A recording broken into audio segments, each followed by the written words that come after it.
حضرت عیسیٰ قبر کے پاس سے گزرے، قبر پہ عذاب ہو رہا تھا، اللہ کا غضب برس رہا تھا۔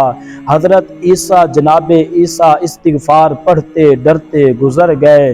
تھوڑی دیر کے بعد، چند گھنٹوں کے بعد گزرے تو اسی قبر پہ پھول کھلے ہوئے تھے۔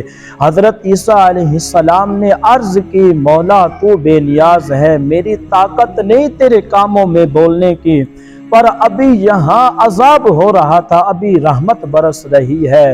آواز خدا بندی آئی، عیسیٰ بندہ بڑا گناہگار تھا، پاپی تھا، لیکن جب اس کا انتقال ہوا، اس کی بیوی حاملہ تھی، اس کے پیٹ میں بچہ تھا، بچہ اس کے انتقال کے بعد میں پیدا ہوا، آج وہ 4.5 سال کا ہوا ہے، مکتب میں گیا ہے، استاد نے بسم اللہ شریف پڑھائی ہے، فرمایا اس نے توتلی زبان سے کہا ہے بسم اللہ الرحمن الرحیم۔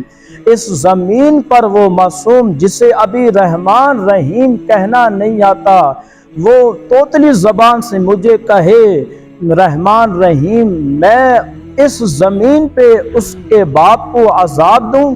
فرمایا اس نے ایک دفعہ رحمان رحیم کہا ہے، میں نے اس کی باپ کی قبر کو نور سے معمور فرما دیا ہے، اس کی باپ کی قبر کو جنت کے باغوں میں سے ایک باغ بنا دیا ہے۔